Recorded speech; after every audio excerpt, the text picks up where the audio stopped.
Have you ever tried manifestation, affirmations, or vision boards? And wondered why they don't always work? The missing piece lies in 7 ancient principles of Hermetic philosophy.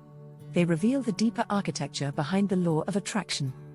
By the end, you'll have a better understanding of, not just how manifestation works, but why. You've probably heard of the law of attraction. The idea that your thoughts create your reality, that like attracts like. And maybe, you've tried it yourself.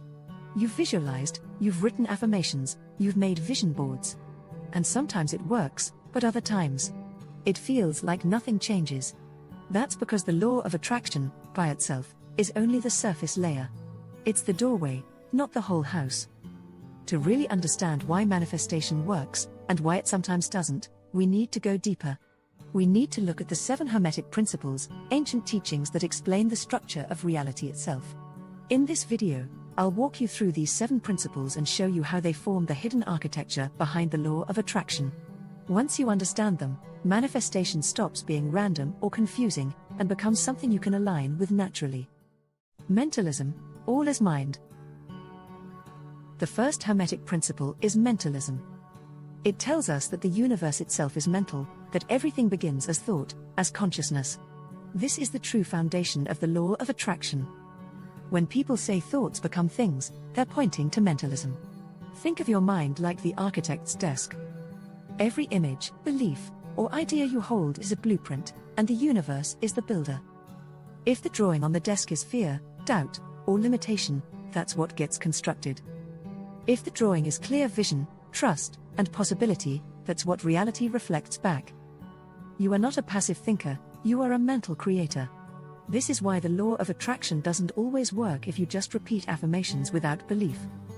It's not about empty words, it's about the deep impressions you're making on the universal mind. Mentalism invites us to become conscious authors of our inner script. Notice your inner dialogue today. Ask, would I want this thought to become real? If not, choose again. Even one shift in thought can redraw the blueprint of your reality. Correspondence, as above, so below. The second principle is correspondence. You've heard the phrase, as above, so below. As within, so without. This is the mirror law. It explains why the law of attraction isn't just about asking for what you want, it's about becoming a match for it.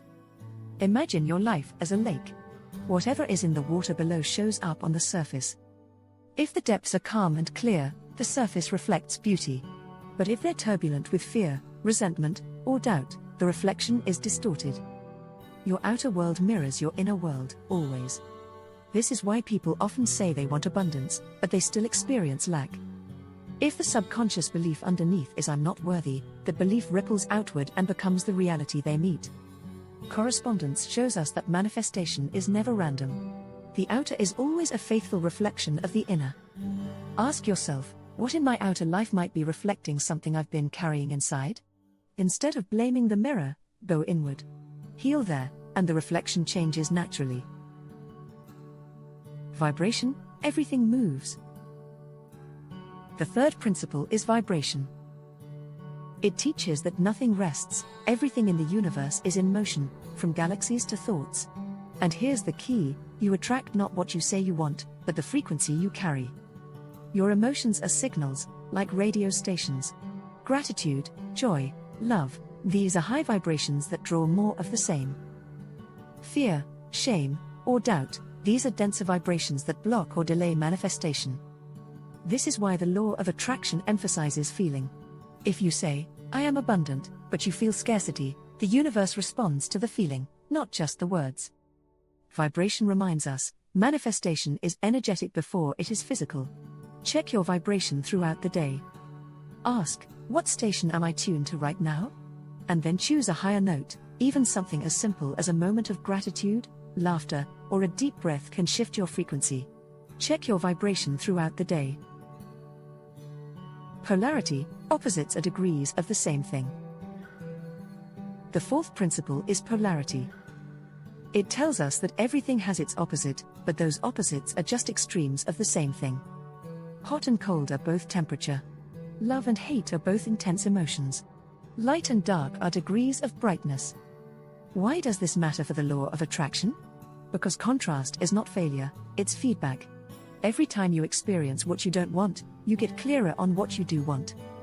If you feel lack, that contrast sharpens your desire for abundance.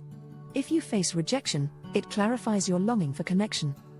Polarity shows us that challenges aren't blocks to manifestation, they're teachers pointing us toward alignment. When something uncomfortable shows up, don't ask, "Why is this happening to me?" Ask, "What is this showing me about what I truly want?" That shift turns struggle into clarity. Rhythm. Everything has its cycle. The fifth principle is rhythm. It reminds us that everything in the universe flows in cycles, like the tides, the seasons, or the phases of the moon. Nothing is permanent, not even delays. This principle explains why manifestation doesn't happen instantly, it follows a rhythm, a natural unfolding. So often, people give up too soon, thinking the law of attraction isn't working. But rhythm teaches patience and trust. Just as winter is not a mistake but part of the cycle towards spring, pauses and setbacks are part of the manifestation process. The key is to stay aligned during the ebb, knowing the flow will return. Notice where you are in your own rhythm. Are you planting seeds, waiting in stillness, or harvesting results? Trust the season you're in, each one has its role. Cause and effect. Nothing happens by chance. The sixth principle is cause and effect. It tells us that nothing is random. Every effect you see has a cause, and every cause you set in motion creates an effect. This is the engine of manifestation. You're not a victim of circumstance, you are always creating ripples with your thoughts, your words, and your actions. When people say the law of attraction doesn't work for them, it's often because they're trying to manifest with thoughts while their actions or beliefs are planting very different seeds. Cause and effect teaches us that alignment means choosing consciously, in thought, in feeling, and in action. At the end of the day, ask, what causes did I set in motion today? This reflection turns you into an intentional creator rather than an unconscious one. Gender, the balance within. The seventh and final principle is gender. This isn't about biological sex, it's about the two creative energies present in all things, the masculine and the feminine. The feminine energy is receptive, intuitive, and imaginative. It conceives the vision. The masculine energy is focused, structured, and active. It takes aligned steps to bring the vision into form. This principle explains why the law of attraction requires both sides. If you only visualize without action, nothing takes root. If you only act without alignment or vision, you burn out. But when you balance the two, when you dream with feeling, and then take inspired steps forward, manifestation becomes natural. Ask yourself, am I leaning too much into vision without action, or action without vision? Find one small way to bring the two into balance today. So why do these 7 principles matter?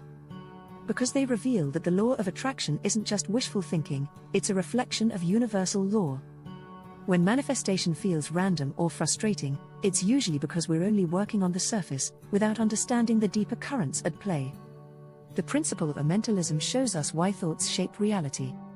Correspondence teaches that we can't fake alignment, the inner world must match the outer. Vibration reminds us that energy speaks louder than words. Polarity reframes challenges as teachers. Rhythm gives us patience when timing feels off. Cause and effect reminds us that our choices always ripple outward. And gender shows us that creation happens when vision and action unite. Together, they form a complete map of manifestation. Instead of forcing outcomes or feeling stuck, we can work with the laws of the universe, not against them. That's the difference between trying to attract something and becoming naturally magnetic to it. The law of attraction is powerful, but it's only the beginning. When you understand the 7 Hermetic Principles, you see the full picture, the structure behind the mystery. You stop wondering why manifestation sometimes works and sometimes doesn't, and instead you start aligning with the same laws that shape the universe itself. This is just the first step. In upcoming videos, we'll dive deeper into each principle, with real practices you can use to shift your energy, your beliefs, and your results. So let me ask you, which of these principles resonates with you the most right now? Drop it in the comments, because I'd love to know where you are on your journey. If this video spoke to you, make sure to like, subscribe, and turn on notifications so you don't miss the deeper dives ahead. Because the law of attraction isn't magic, it's Hermetic science. And when you live by the principles, manifestation becomes natural.